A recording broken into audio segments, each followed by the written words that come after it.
예, 반갑습니다. 샛빛교회, 참 저는 이 샛빛교회를 보면서 고군분투하시는 영적 전쟁터의 한복판에 서 있는 교회라고 하는 생각들을 늘 떨치지 않을 수가 없습니다. 통도사 절간, 우리나라 최대의 사찰이잖아요. 여기에 불교 문화권이 지배할 수밖에 없는 영적 전투장의 최일선에 서서 묵묵히 십자가 군병으로서 하나님께서 맡기신 선교의 사명을 잘 감당하는 그런 교회로 하나님께서 이 샛빛교회를 세워주신 것을 생각할 때에 남다른 특별한 하나님의 손길과 은혜가 있는 줄로 믿으시기를 바랍니다. 또 우리 김호령 목사님은 제 신학교 후배입니다마는 굉장히 참 저분이 성령으로 충만한 사람이에요. 저는 제 후배들에 대해서는 좀처럼 잘 깊이 있는 걸 모르는데요. 제가 겪어 보면 볼수록 김호령 목사님은 굉장히 성령에 사로잡혀 있는 목사님이다 하는 사실들을 깨닫고 감동을 받고 또 제가 여러 가지로 많이 배우고 있는 중에 있습니다. 저는 부암동에서 빈민선교를 했어요. 8년간 하고 금곡동에 와가지고 교회를 개척을 해가지고 25년간 섬기다가 만 4년 전에 2020년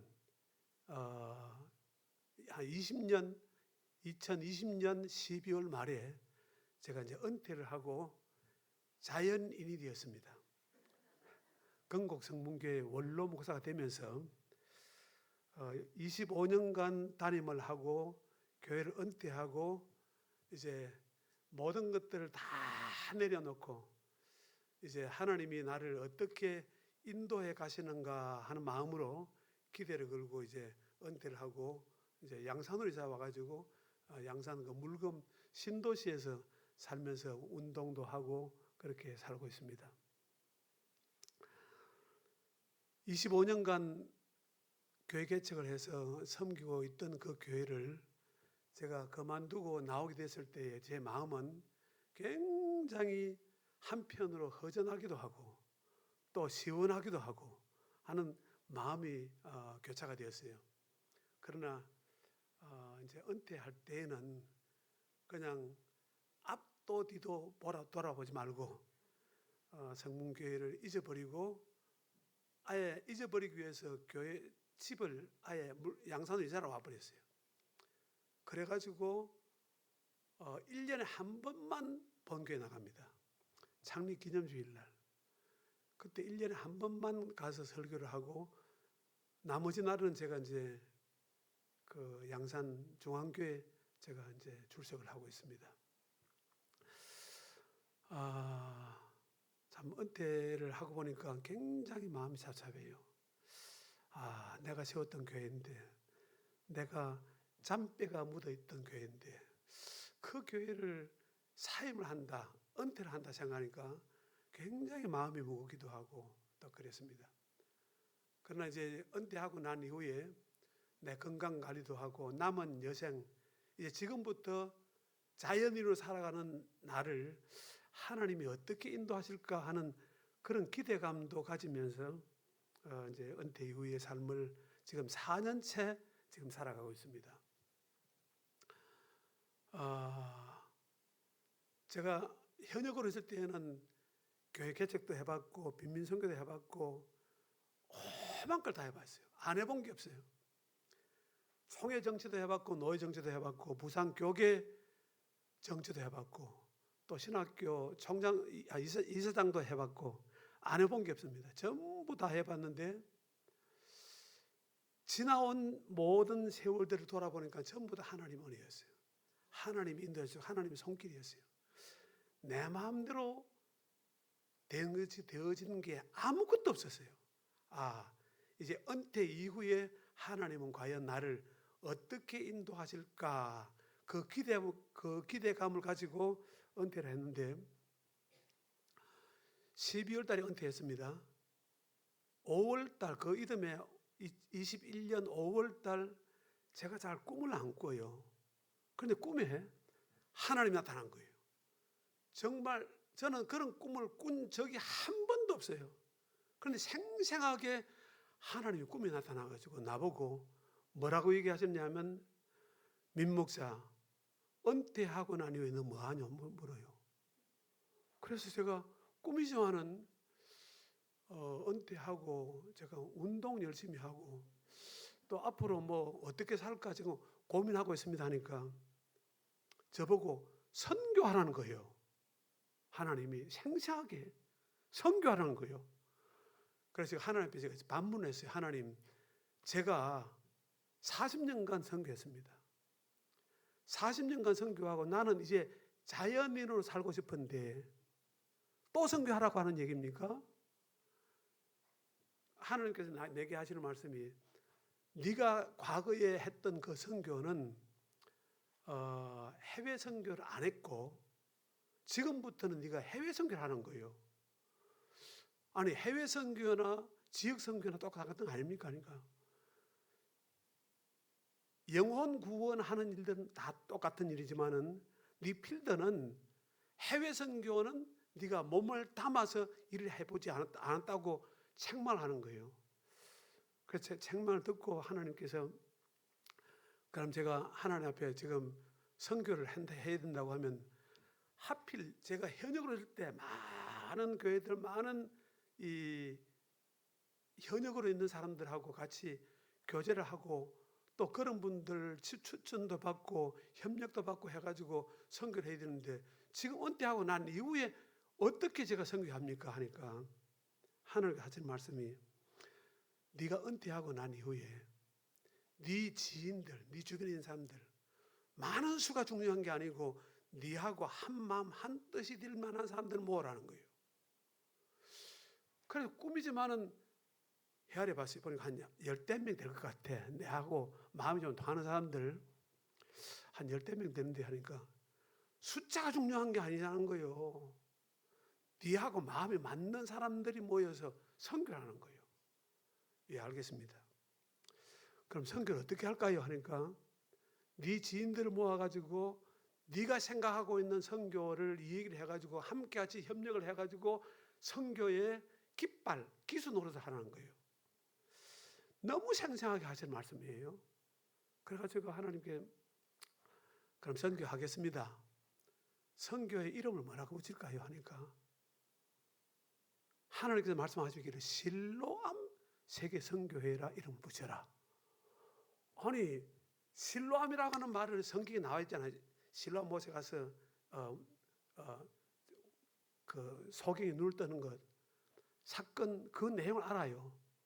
그런데 그 내용을 가지고 설교도 했지만은 그러나 네가 앞으로 조직할 선교회는 실로암이다. 실로암 세계 선교회를 만들어서 선교하는 거예요. 너무너무 생생하게 하나님 말씀하시길래 눈을 번쩍 뜨고 눈을 떠보니까 새벽이었어요. 일어나가지고 바로 잊어버릴까 싶어서 기억력을 다 떠면서 메모를 다 정리했어요. 해가지고 그 뒷날 제 고향이 산청이거든요. 산청에 타짜 장병윤 혹시 알아요? 타짜 영화의 주인공. 타짜 영화의 주인공 장병윤 집사가 제 한 해 후배예요. 내가 어젯밤에 너무 생생한 꿈을 꾸었는데, 집사님, 이 꿈의 뜻이 뭔지를 모르겠지만은 하나님이 나한테 나타나가지고 선교회를 조직해가지고 선교를 하라고 한다. 어떻게 해야 되는지 난 모르겠는데 집사님 생각 어떠냐고 물으니까 그 집사님이요, 전화상으로 나한테 목사님, 그렇지요, 맞습니다. 내가 목사님 은퇴하고 난 이후에 한 넉 달간 지켜보니까 야, 목사님 너무 우울한 것 같고 목사님 하는 일이 굉장히 불안해 보인다는 거예요. 그런데 하나님이 선교를 하라고 하는 것, 그것 맞습니다. 목사님 그 말씀에 순종해서 선교하세요. 내가 도울게요. 바로 그러면 자기가 도울 테니까 선교하자는 거예요. 그래가지고 그 집사님하고 내가 둘이서 선교회를 만들었어요.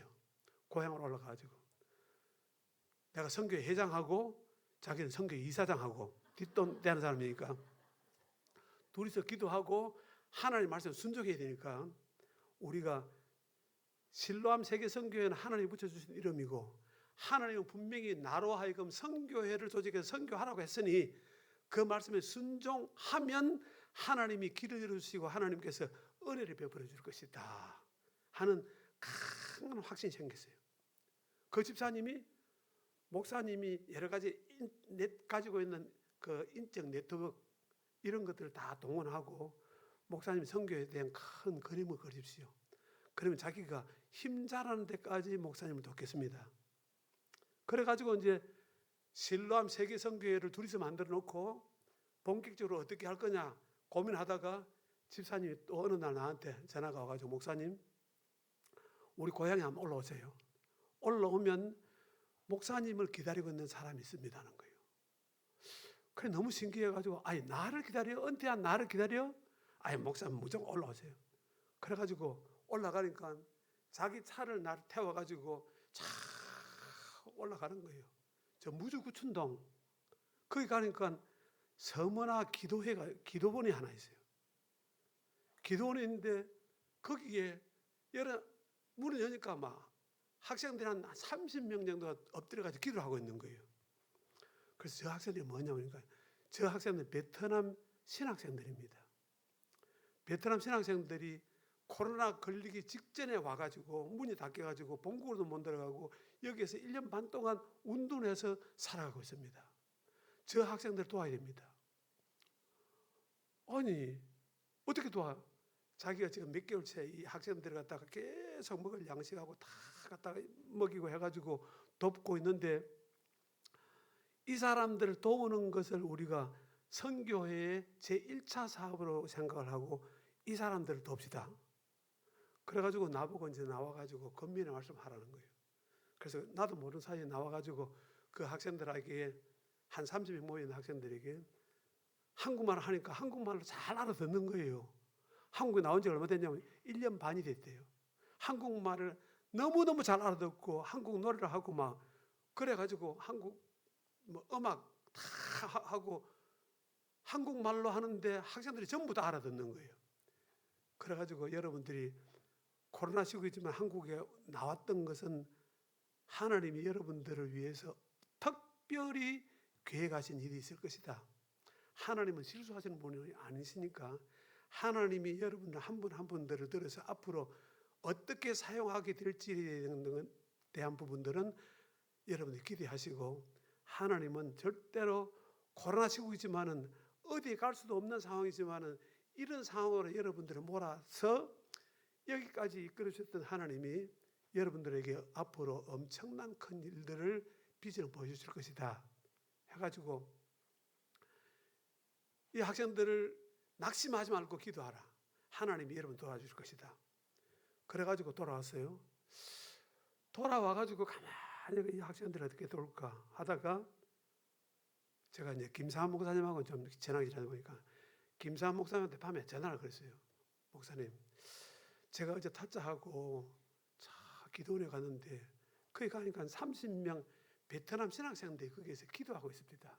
제가 기도해주고 고민을 좀 전하고 돌아왔는데 이 학생들을 우리가 돕는 것이 굉장히 중요한 선교 전략이 될 수 있을 텐데 그 어른 좀 생각은 어떻습니까? 하니까 그래. 그러면 내가 내일 만사일 다 잡게 넣고 내가 산책으로 내려갈 테니까 그 친구들 다 모아 놔라. 그래가지고 이 친구들을 다 모아가지고 산책을 오게 해가지고 피아노도 막 급히 하나 사다가 놓고 해가지고 타짜 농장 큰 농장이 있는데 거기에서 학생들 30명을 불러들이고 그래가지고 김산 목사님 오신다 그러니까 막 난리가 난 거예요. 그래가지고 예배를 드릴 준비를 다 해놓고 있는데 김산 목사님 오셔가지고 이제 예배를 인도해요. 제가 사회를 보고 인도하는데 말씀이 딱 끝나니까 베트남의 축구 영웅 박항서가 온 거예요. 아니 상상도 할 수 없었던 일이에요. 박항서가 온다라고 하는 건 생각도 못했는데 박항서가 문을 빼꼼하게 열고는 김삼 목사님 오셨다고 하는데 김삼 목사님 제가 인사를 하러 왔습니다 이래요. 베트남 학생들이 막 박강서를 보고는 완전히 그냥 한우선을 지르고 난리가 난 거예요. 베트남이 영웅이잖아요. 베트남이 영웅, 베트남에서도 국민을 할 수 없었던 사람인데 박항석이 나타나니까 거기 있는 사람들이, 학생들이 전부 다 난리가 난 거예요.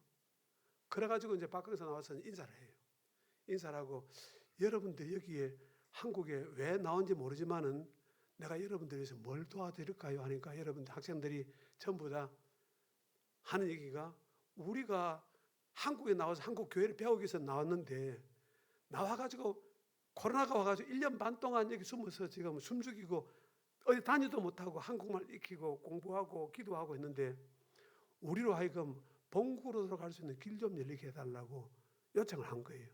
그래서 이제 박항서가 본국으로 돌아가서 수상한테 연락하면 하니까 바로 일주일 후에 베트남 전 세계에 와가지고 이 학생들을 30명을 다 싣고 간 거예요. 1년 반 동안 자기 자신의 힘으로는 아무리 발버둥 쳐도 자기 본국으로 돌아갈 수 있는 길조차도 없었는데 일주일 만에 베트남 본국으로 돌아가는 길이 열려가지고 베트남 전 세계에 와가지고 다 싣고 간 거예요. 야, 너무너무 신기해요.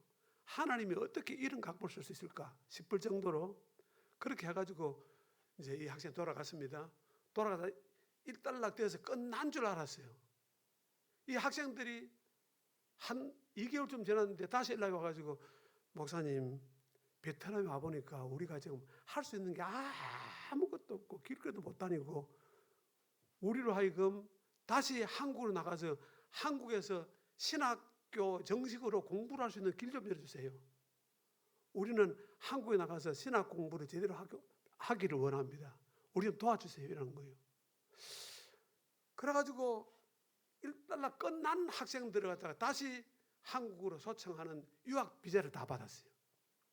받아가지고 제가 이제 부산장려대 이사장을 했다 보니까 우리 부산장려대학교를 데려오려고 보니까 학교가 유학생들 받을 수 있는 시스템이 안 돼 있는 거예요. 안 돼요. 할 수 없이 학생들 갖다가 고신대 석사과정으로 이 학생들을 다 입학 허가를 받아가지고 석사과정으로 다 몰아넣었어요. 그래가지고 이 학생들 갖다가 이제 갤련을 한국 교회하고 부산에 있는 한국 교회들하고 갤련을 다 시켜가지고 한 명당 50만 원씩 학비를 지원해 주시면 그 교회 가가지고 주일학교 봉사하든지 어떻게 봉사해가지고 교육전사처럼 섬기도록 그렇게 하겠습니다 해가지고 20명을 데리고 왔는데 20명을 전부 다 제가 앞장서가지고 뛰다 보니까 하나님이 배후에 역사하시는 거예요. 다 맡아주는 거예요. 우리 교회부터 시작해가지고 건국성문교회, 양산중앙교회, 덕천교회, 막 동래중앙교회 막 쭉 해가지고 맡아가지고 서울에 있는 또 뭐 여러 교회들을 부탁해가지고 20명을 다 갤련을 시켰어요. 그것만 하더라도 한 달에 50만 원, 한 달에 1,000만 원이지요. 1,000만 원이 들어와가지고 그 돈 가지고 학비하고 생활비하고 문제가 해결되어서 공부를 열심히 하고 이제 3년 지나고 난 이 학생들이 베트남 다시 돌아갔어요. 한국에서 파송하는 파송 선교사가 되어가지고 베트남에 돌아가서 베트남에 이제 정착을 해서 본격적인 선교 사업을 시작하는 그런 단계에 있습니다. 작년 연말부터 공부를 마치고 돌아갔어요. 야, 신비롭잖아요. 선교는 제가 해외 선교를 목회를 할 때에는 교회 그 매에 있다 보니까 제대로 아주 규모 있기는 못했어요. 그런데 은퇴하고 난 이후에 하나님이 예비하신 준비하신 길이 있어요. 그 길로 가게 해주시는 거예요.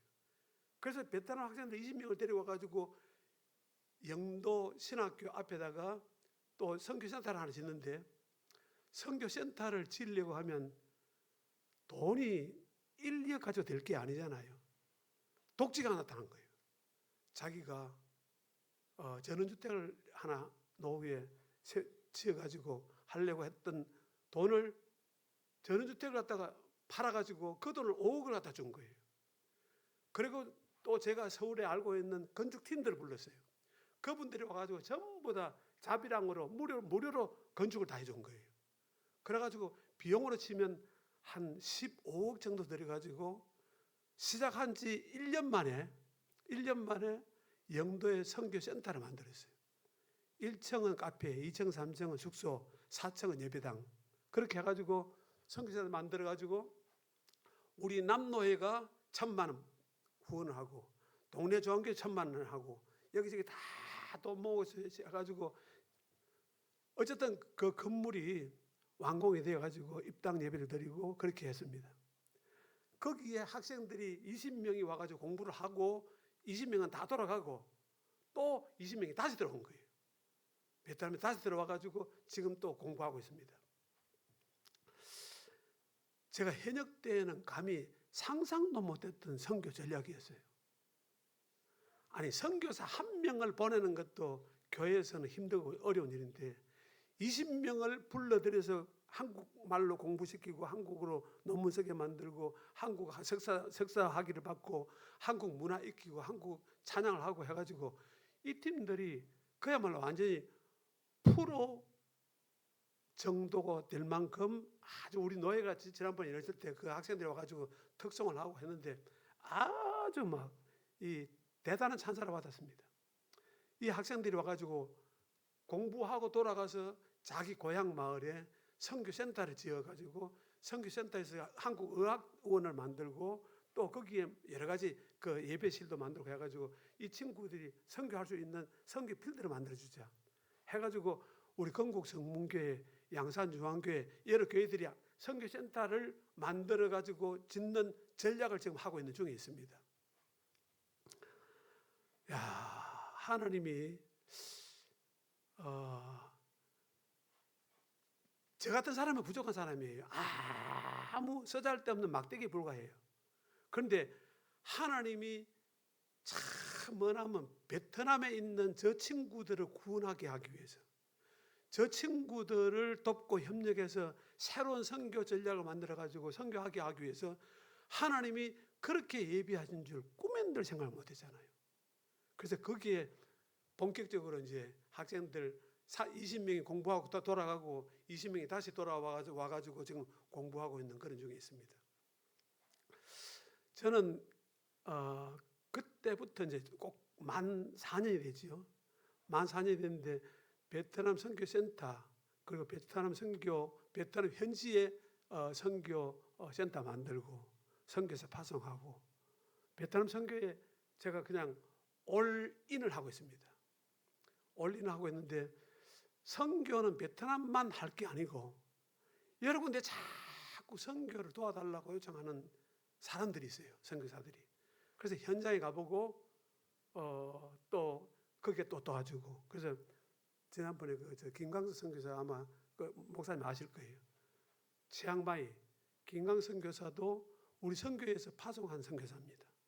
또 네팔에도 최영교 목사님을 도와가지고 네팔 목회자 전문 세미나장을 만들어가지고 거기 세미나 시작을 해가지고 거기에 후원하는 거는 진주에 있는 전태식 목사님 교회하고 연결시켜가지고 저는 그냥 연결시켜서 후원하도록 만들어가지고 그 교회가 제대로 선교 전략을 만들어가지고 진행해 나갈 수 있도록 그 역할을 하고 있는 정도에 불과합니다. 그렇게 해가지고 지금 선교가 필리핀 선교, 네팔 선교 쭉 진행을 해 나가고 있는데 야, 이게 사람의 생각으로 되는 게 아니에요. 하나님의 뜻, 하나님의 계획, 하나님의 섭리. 자, 오늘 읽었던 본문의 말씀을 보면 베드로가 게네사렛 호숫가 갈릴리 바다 거기에서 주님을 만납니다. 주님을 만나요. 베드로가 주님을 만나기 이전에는 평범한 시몬 이름이 시몬이에요. 그런데 베드로의 운명이 새롭게 바뀌는 그 한 순간이 어떤 순간입니까? 예수님이 찾아오셨어요. 찾아오셔가지고 베드로에게 찾아오셔서 베드로야 네 배 좀 빌리자. 그 배를 빌려가지고 많은 다른 사람들에게 말씀을 전하시고 난 이후에 배를 돌려주시면서 주님께서 베드로에게 하시는 말씀이 베드로야 네가 지금 멀건 대낮이지만은 네가 그물을 지금 깊은 데로 가서 그물을 던져라. 베드로가 생각할 때는 고기 잡는 거는 적어도 베드로는 갈릴리 바다 게네사렛 호숫가에서 잠백을 굽은 사람입니다. 평생 업을 했습니다. 베드로만큼 고기 잘 잡는 사람이 없어요. 그런데 예수 이분이 나타나서 어느 순간에 멀건 대낮인데도 불구하고 이 시간에는 고기가 움직일 때가 아니에요. 깊은 데로 가서 그물을 던져라. 원리가 맞습니다. 그 원리, 주님께서 하시는 그 원리는 갈릴리 바다 갈자도 모르는 사람이 그냥 내뱉는 말에 불과한 거예요. 아무 실효성이 없는 얘기예요. 그런데 베드로가 어떻게 했어요? 내가 간밤에 그물을 던졌지만은 그물이 빈 배였습니다. 빈 깡통이었습니다. 아무것도 잡은 것이 없지만은 지금부터 내가 이제 주님 내게 오셔서 말씀하셨기 때문에 그 말씀에 순종해서 말씀에 의지해서 내가 그물을 던지겠습니다. 자기 생각이 아니잖아요. 자기 계획이 아니잖아요. 주님 말씀에 의지하여 지금부터 나는 행동하겠습니다. 베드로는 고기 잡는 전문가지만은 전문적인 어떤 지식을 가지고 그물을 던지는 게 아니고 내가 그물을 던질 때에는 이제부터는 주님의 말씀에 의지하여 내가 그물을 던지겠습니다. 이거거든요. 오늘 말씀의 제목을 말씀에 의지하여. 저는 이 말씀을 묵상하면서 이 말씀이 좀 주제가 됐으면 좋겠다 하는 생각이 들어요. 제가 고향이 산청이고 고향 두미산골입니다. 제가 어린 시절 자라나왔던 깡촌입니다. 깡촌, 지리산 깡촌이에요. 내 나름대로는 내가 생각했던 가치관, 인생관, 철학관을 가지고 그렇게 살면 될 것이라고 생각을 하고 준비하면서 살았어요. 그런데 어느 날 제가 주님의 말씀을 의지하기 시작한 거예요. 전도를 받아서 교회를 나가서 말씀을 들으니까 말씀이 가슴에 꽉 들어가 박히는 거예요. 말씀이. 그 말씀을 전했던 분이 누구냐 하면 초등학교밖에 졸업 못했던 만년 전도사예요. 우리 시골교회 만년 전도사, 학벌도 없어요. 초등학교 중퇴. 그분한테 내가 뭘 배워요? 나는 그 당시 고등학교 2학년짜리였어요. 이 사람 학벌로 봤을 때는 이 사람에게 배울 것이 아무것도 없지만은 이 사람이 말씀을 전할 때 막 그냥 가슴에 와서 콱 박히는 거예요. 그런데 그 말씀을 듣다가 보니까 내 인생 이렇게 사는 사람 안 되겠구나. 내 인생의 모든 가치관을 다 내려놓고 이 전도사님이 하셨던 그 말씀대로 내가 지금부터 하나님 말씀에 순종하고 내가 말씀대로 살면 내 인생이 그야말로 새로운 인생길로 가게 되겠구나. 내 어린 생각에 그런 생각들이 막 가슴에서 불이 그냥 솟아나는 거예요. 그래가지고 신학을 하기로 결심을 했어요. 기도를 하는데 막 방언이 터지고 난리가 난 거예요. 방언이 뭔지도 모르고 그 청년 시절 때 고등학교 2학년짜리가 뭘 알아요? 아무것도 몰라요. 그런데 막 가슴이 뜨거워지고 난리가 난 거예요. 내가 기도하다가 체험한 이 뜨거운 가슴, 이 얘기를 집에 식구들한테 얘기해 본데 알아듣습니까? 친구들한테 얘기해 알아듣습니까? 아무도 모르는 거예요. 그러나 내 인생은 지금부터 내가 지금까지 살아왔던 인생의 모든 가정을 다 내려놓고 나는 지금부터 하나님 말씀 순종하고 말씀에 종이 되어야 되겠다 생각을 하고 신학을 들어갔어요. 내 운명이 바뀌었습니다. 보잘것없는 민영 나이, 그냥 어린 시절 철부지기 아주 부모 말 안 듣고 동네 개구장이 말썽꾸러기 우리 아버지가 나보고 영란아 이제 제발 사람 좀 되라. 그런데 어느 날 내가 교회를 나가가지고 기도하다고 교회 열심히 다니니까 아버지가 놀라가지고요. 아니 이놈이 보니까 말썽꾸러기가 아니고 뭔가 새롭게 된 것 같아. 그래가지고 이제 아버지가 저한테 대해서 기대를 그런 거예요. 이제 정신을 바로 차리니까 네가 공부 열심히 해가지고 앞으로 막 교대를 가고 앞으로 어떻게 할 줄 알았는데 은혜를 받고 나니 왜 신학교를 간다 그러니까 아버지가 해딱 뒤집은 거예요. 그래가지고 호주 선교부를 찾아갔어요. 아버지는 절대로 우리 집안이 불교 집안이야. 우리가 불교 집안인데 불교 집안에서 목사가 웬 말이냐? 네 한람하고 그래가지고 호주 선교부를 진주에 있는 호주 선교부를 찾아가가지고 사정 얘기를 하니까 호주 선교부에서 호남신학교로 추천서 써가지고 호남신학교 입학 허가를 해가지고 거기서 2년간 장학금을 받고 공부를 시작한 거예요. 그게 제 신학 공부 시작한 동기가 되었습니다. 이 얘기는 너무 길고 어쨌든 돌아보니까 나의 모든 일은 내 계획대로 되는 것이 아니고 하나님 내 인생을 사로잡고 말씀에 의지하여 그물을 쳤더니 이전에는 쪽박이었고 빈배고 빈 깡통이었지만은 그러나 지금부터는 하나님이 내 인생을 사로잡는 그 한 순간부터는 말씀에 의지하여 그냥 하나님의 말씀에 의지하여 첫 발을 내딛는 순간부터 하나님께 내 인생을 탁 사로잡는 거예요. 하나님이 강하게 역사하시는 거예요. 나를 붙드시는 거예요. 제가 40년간 목회를 했습니다. 목회를 하고 은퇴를 했지만은 은퇴하고 난 이후에 하나님 나를 어떻게 인도하실까 굉장히 한편으로 기대감을 가졌어요.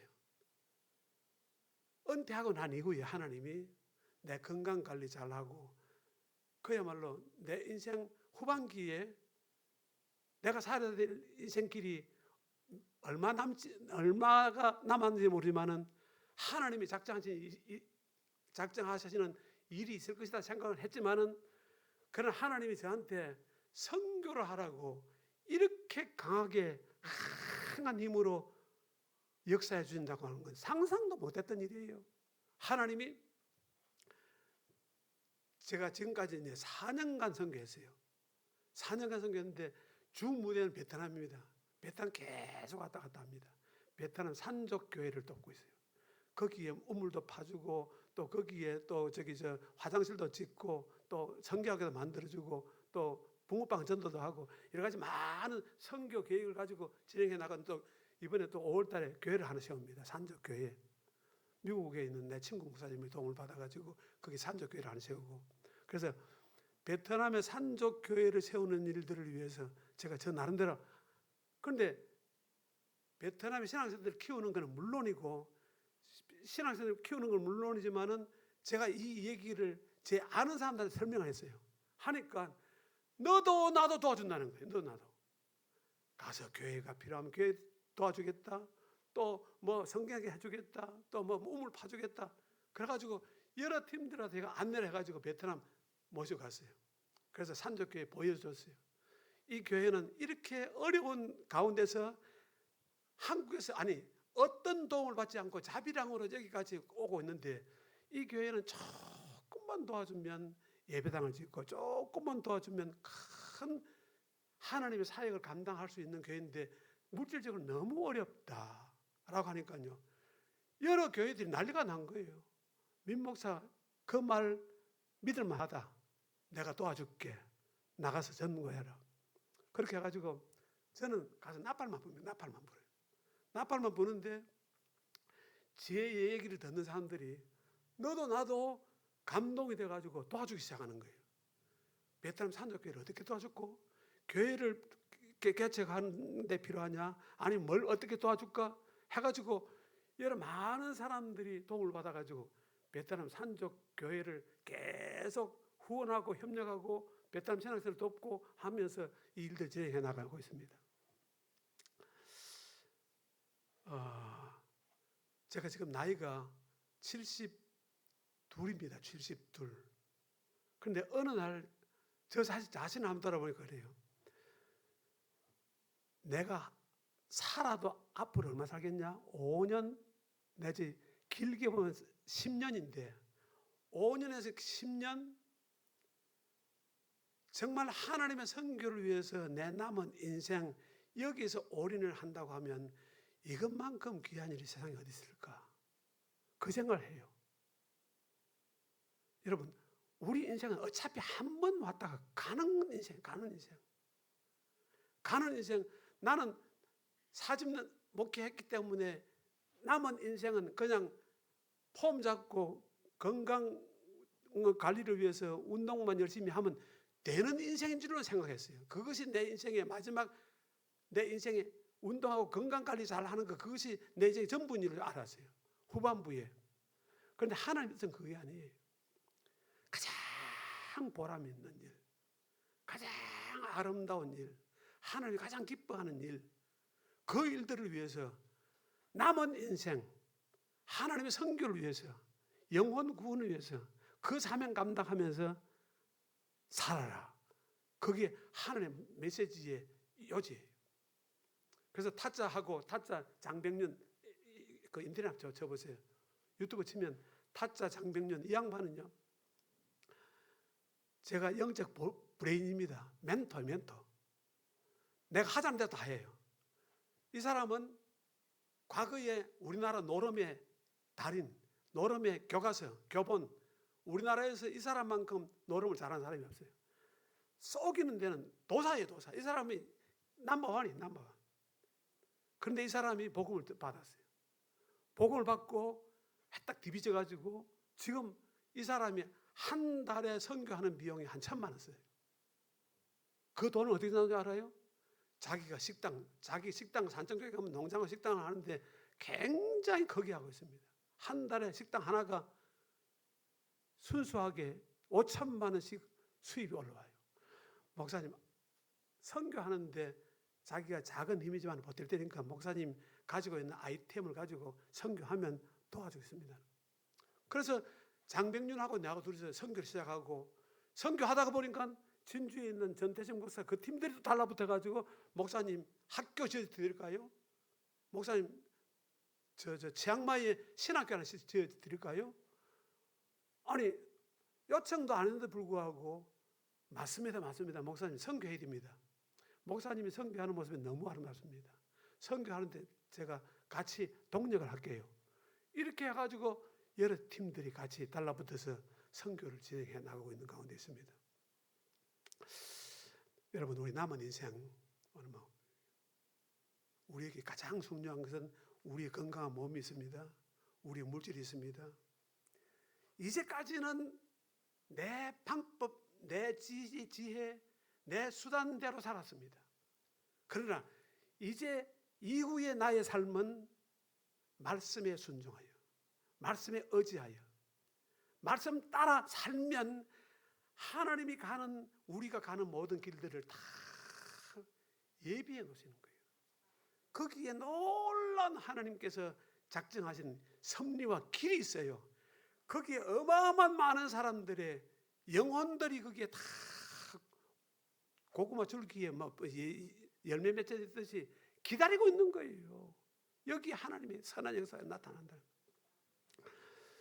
우리 새빛교회가 참 여러 가지로 우리 당회원, 우리 집사님들, 여러 청년들 함께 같이 참 어려운 시기를 넘기고 뭔가 이 선교하는 공동체, 새로운 하나님의 그 역사를 기다리면서 준비하면서 나가는 귀한 공동체잖아요. 우리에게 제일 중요한 것은 영혼 구원입니다. 영혼 구원. 영혼을 구해야 돼요. 여러분, 여기 통도사 절간 앞에 있는 교회, 그냥 스쳐 지나갈 수밖에 없는 교회지만은 영적인 의미를 부여하면요, 통도사 절간 앞에는 우리나라 최대 사찰 불교 문화의 핵심 정문 앞에 하나님이 하필 여기에 샛빛교회를 세워주셨어요. 여러분들은 일당백입니다. 한 사람이 100명의 역할을 감당해야 돼요. 영적 전투장입니다. 그냥 있으면 있고 없으면 없는 그런 존재가 아니에요. 우리의 존재는 그야말로 어마어마한 큰 하나님께서 맡기신 선교적 사명이 있는 거예요. 이 사명을 감당하라고 바로 샛빛교회 공동체를 만들어 주었어요. 영적인 그야말로 영적인 전투의 최선봉에 있는 교회예요. 이 교회이기 때문에 이 교회는 하나님께서 특별히 탁월하게 준비하신 계획과 섭리와 뜻이 있는 거예요. 흑암의 세력과 싸워야 돼요. 흑암의 세력을 물리쳐야 돼요.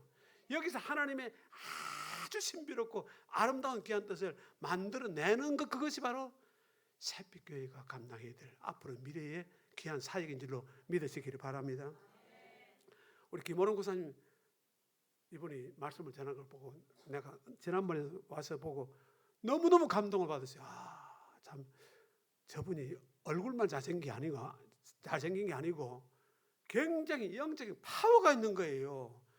영적 파워가 있는 목사님과 더불어 함께 같이 교인들이 지혜와 뜻을 모아서 하나님께서 우리에게 각자 주어져 있는 그 인생, 우리의 목표는 영원 구원, 흑암의 세력과 싸워 이겨야 되고 기필코 하나님의 승리의 깃발을 꼽는 것, 이것이 우리의 과제인 줄로 믿으시기를 바랍니다.